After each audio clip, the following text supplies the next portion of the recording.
안녕하세요. 역사 돋보기입니다. 고구려 백제 신라가 각축전을 벌이던 시대를 삼국시대라 하고 몇백 년간의 싸움 끝에 신라가 중국의 당나라와 동맹을 맺어 660년 백제를 멸망시켰고 8년 후 668년 고구려를 멸망시켰습니다. 고구려 백제 신라 삼국 중 가장 국력이 강했던 고구려 여건을 고구려는 어떻게 멸망했던 걸까요?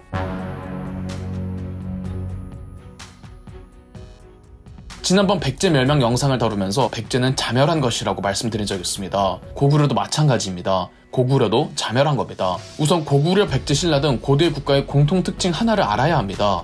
고구려 백제 신라라는 고대 국가들은 조선처럼 완전하게 중앙 집권화된 국가가 아니었습니다. 그 말인지 귀족들의 힘이 매우 강력했다는 뜻인데요. 세 나라 모두 부족국가 연합에서 출발을 했고 연합부족의 부족장들이 귀족으로 진화했던 것이기에 항상 국왕과 귀족들 사이에는 알력 다툼이라는 고질적인 문제가 수반되었습니다.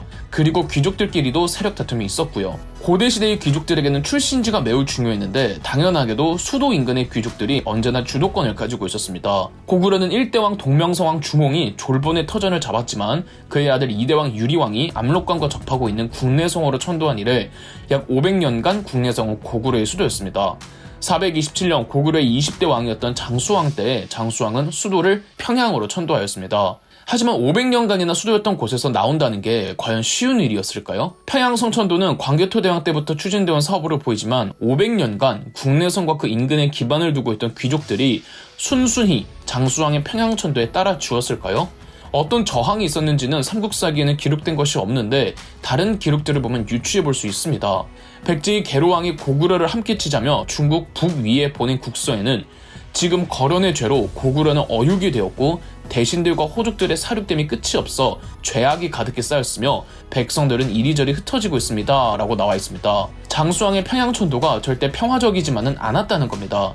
500년간 기득권의 근간을 이루었던 국내성 출신의 귀족들은 한순간에 지방귀족으로 전락하였고 여태 지방귀족이었던 평양 기반의 귀족들이 주류 귀족으로 부상했으니 이때부터 고구려 귀족들 사이에는 만연한 지역 갈등이 이어졌고 고구려는 이 지역 갈등을 극복하지 못하고 멸망합니다. 국내성 기반의 귀족들과 평양 기반의 귀족들 사이의 갈등은 엄청났는데요. 544년에는 결국 이들끼리 내전이 일어나 2000명의 사상자가 나왔다고 합니다. 내전에서 승리한 평양 기반의 귀족들이 고구려를 주도했지만 여전히 과거 국내성과 인근 기반의 귀족들은 불만이 많았고 고구려에는 강신 호족들이 국권을 잡고 서로 파당을 지어 편애함이 풍속을 이룬다는 중국 측 기록을 보면 지역 갈등이 완전히 없어지진 않았던 걸로 알 수 있죠.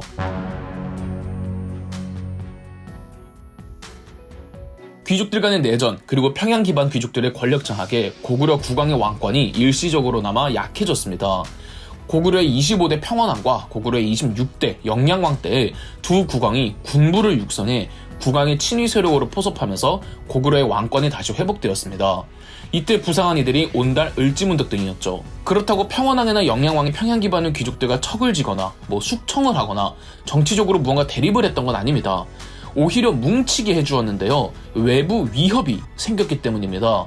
바로 중국에서 수나라가 중국의 오랜 분열 시대를 끝내고 하나의 통일왕조를 수립한 뒤 고구려를 위협해왔기 때문이죠. 평원왕과 영양왕이 군부를 육성했던 것을 알 수 있듯 이들은 외교적으로 매파, 즉 강경파였습니다. 그런데 평양 기반의 귀족들도 외교적으로는 강경파였습니다. 그렇게 이들이 합심하여 수나라라는 위기에 맞서 싸웠고 을지문덕의 살수대첩이라는 기념비적인 승리를 거두기도 했습니다. 고구려와 수나라와의 전쟁은 고구려가 선제 공격했던 1차를 제외하면 살수대첩을 포함해 총 3차례의 수나라 공격을 받았는데 물론 모두 고구려가 이겼지만 고구려 측 피해도 이만저만이 아니었습니다. 영양왕 사후 영양왕의 동생 영류왕이 27대 왕으로 즉위했는데 영류왕은 생각이 달랐습니다. 영류왕은 지금 고구려가 수나라와의 오랜 전쟁으로 많이 지치고 큰 피해를 봐서 내치를 다지는 일이 중요하다고 생각했죠. 영류왕은 비둘기파, 즉 온건파였습니다. 영류왕이 온건주의를 내세운 건 다른 이유도 있어서였는데요. 영류왕은 평양 기반의 귀족들의 힘을 약화시키려고 했습니다. 평양 기반 귀족들이 원하는 대로 강경파를 밀어준다면 이들을 약화시킬 수가 없겠죠. 그래서 영류왕은 수나라 멸망 후 중국에 들어선 당나라와 친선 관계를 수립하고 평양 기반이 아닌 타 지방 귀족들을 적극 등용했으며 군부의 힘도 크게 약화시킵니다. 을지문덕 장군이 살수대첩 이후 이름이 등장하지 않는 것도 이러한 정치적 이유로 보입니다. 이렇게 한순간에 평양 기반 귀족들의 위세가 축소되었습니다. 타이밍도 좋았던 것이 기존 평양 기반의 귀족을 이끌었던 최고 가문 연씨 집안이 있었는데 가문의 당주였던 연태조가 아들을 너무 늦은 나이에 받고 연태조 사후 그 아들이 너무 어려서 가문과 귀족 세력들을 통솔할 능력이 안 됐던 거죠. 이때 영류왕이 고구려 조정을 물갈이했던 겁니다. 하지만 연태조의 아들도 언제까지고 어린아이가 아니고 성장을 하잖아요. 영류왕은 장성환 이놈이 연씨 집안을 부흥시키고 혹여나 반격을 노리진 않을까 우려하여 이놈을 천리장성 공사가 진행 중인 국경지도로 보내버리고 암살할 계획이었습니다. 눈치채셨겠지만 이 사람이 바로 연개소문이고 영류왕의 속셈을 눈치챈 연개소문은 642년 바로 정변을 일으켜 영류왕을 살해하고 보장왕이라는 새로운 국왕을 옹립시켰고 대신 180여 명을 죽이고는 조정을 물갈이하면서 다시 평양 기반의 귀족들이 정권을 장악합니다. 연개소문은 대망리지라는 절대관직을 만들어 스스로 대망리지가 되었습니다. 연개소문은 고구려 지방에도 본인의 영향력을 확보하려고 했고 거의 대부분 연개소문에게 충성을 맹세했지만 유일하게 안시성만이 연개소문의 정권을 인정하지 않았습니다. 안시성은 국내성 인근의 성이었거든요. 이 때문에 연개소문은 군대를 이끌고 안시성을 공격하는 내전이 벌어지기도 했죠. 비록 연개소문이 졌지만요. 아무튼 고구려는 급격하게 강경 노선으로 전환됐고 때마침 당나라에서도 강경파 당태종 이세민이 즉위하면서 두 국가 사이가 악화되더니 645년 고구려 대 당나라 1차 전쟁이 발발했던 겁니다. 안시성 전투의 패전으로 당나라가 물러나긴 했지만요.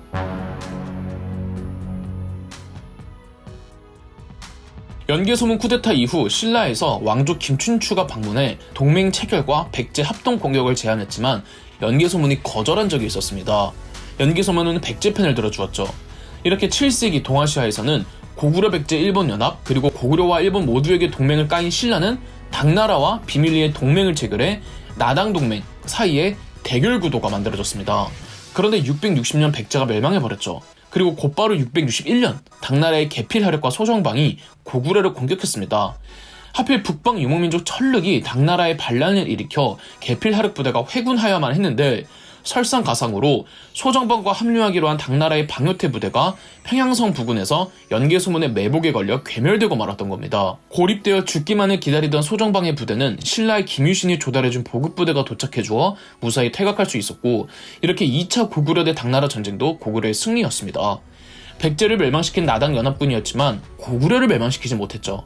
하지만 제가 영상 초반에 말씀드린 것처럼 고구려는 자멸했습니다. 당나라 측에선 생각지도 못한 변수가 터졌던 건데요. 665년 연개소문의 장남 연남생이 대망리지에 취임했습니다. 연개소문의 죽음은 전해지지 않고 있지만 대충 장남 연남생이 대망리지를 이어받은 665년 그쯤이겠죠? 대망리지로 취임한 연남생이 지방의 여러 성도를 순시했다고 하는데 신임 대망리지면 지방 순시가 이상하진 않겠지만 향후 연남생의 동선을 고려했을 때 연남생의 지방 순시는 다른 생각이 있었던 것으로 보입니다. 특히 만성적인 지역 갈등을 빚고 있던 고구려에서 최고 권력자가 지방을 순시한다는 건 평양 기반 귀족들 입장에서는 긴장될 수밖에 없었어요. 아니나 다를까 연남생이 지방에 가 있을 때 평양 기반 귀족들이 연개소문의 둘째 아들 연남건과 셋째 아들 연남산을 부추겨서 쿠데타를 일으키게 했습니다. 그리고 연남건이 대망리지가 되었고 형 남생을 토벌하겠다며 군대를 일으켰는데 동생의 반란에 연남생이 도망친 곳이 삼국사기에는 국내성이었다고 기록되어 있습니다. 평양 기반의 귀족들이 가장 경계했던 그 국내성 말이에요.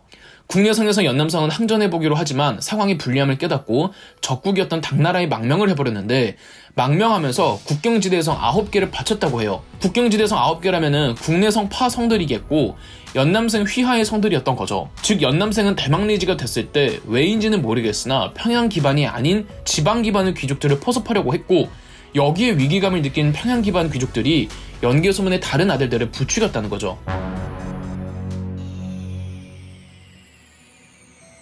연남생이 당나라로 망명을 해오자 당나라는 곧바로 3차 전쟁에 돌입했고 매우 일사천리였습니다. 당나라 장수 이세적이 사령관으로 666년 12월 고구려를 쳐들어왔습니다. 한편 고구려의 남부지방 대신라 전선에서는 연개소문의 동생 연정토가 담당하고 있었는데 수도에서 조카들끼리 저짓을 벌이자 연정토는 성읍 12개와 자신의 직할머니 4천여 명을 데리고 신라 김유신에게 항복해버렸습니다. 다시 북쪽 전선으로 돌아오면 연남생을 내세운 당나라군은 의외로 신성이라는 곳에서 막혀버렸습니다. 667년 2월에서 9월까지 무려 7개월이나 신성은 버팁니다. 이 사이 수도에서 연남건이 군대를 모을 수 있는 시간을 벌어주었죠. 하지만 신성 함락 후에는 이세적, 설인기, 계필하락 연남생 등이 국경지대 고구려성 16개를 함락시켰습니다. 아마 연남생 영향력이 국경지대였기에 어렵지 않게 장악한 것으로 보입니다. 한편 연남건은 평양에서 나와 당나라군과 싸우기 위해 군대 5만 명으로 전선으로 이동하지만 설하수 전투에서 연남건이 대패배를 해버려 5만 명 중에 3만 명이나 잃습니다. 이후 압록강의 대행성마저 함락되면서 고구려의 1차 방어선이 전부 무너져버렸습니다. 설하수 전투에서 연남건의 병력 손실은 회복하기 힘들 정도의 대패배였고 청천강 중심의 2차 방어선도 쉽게 돌파당한 뒤 당나라군은 고구려의 수도 평양성을 포위하였습니다. 668년 8월부터 평양성 공방전이 시작했는데 연남건은 끝까지 싸울 생각이었습니다. 하지만 당나라 사령관 이세적은 고구려의 왕이었던 보장왕과 연남건의 동생 연남산을 회유해 항복을 한다면 궁궐과 평양성 백성을 지켜준다는 약속하에 보장왕과 연남선은 연남건 몰래 평양성의 문을 열면서 668년 9월 평양성은 함락되었습니다. 이세적의 약속은 거짓이었고 무참한 도륙과 궁궐 방화가 이루어지면서 고구려는 멸망했습니다. 연남건은 자결을 하려고 했지만 실패한 뒤 당나라로 압송당했으며 연남생과 연남산 그리고 보장왕은 당나라 수도 장안에 머물면서 관직을 받았습니다. 연남생은 평생을 호의호식했던 반면 연남산은 남은 인생을 계속 우울하게 살았다고 하며 보장왕은 고구려 부흥운동을 지원하다가 적발되어 유배형을 받고 유배지에서 사망합니다.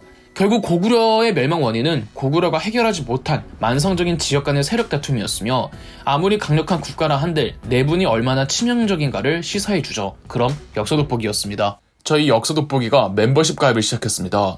멤버십 가입을 해주신 분들 덕분에 영상 제작에 큰 도움이 되고 있습니다. 감사합니다.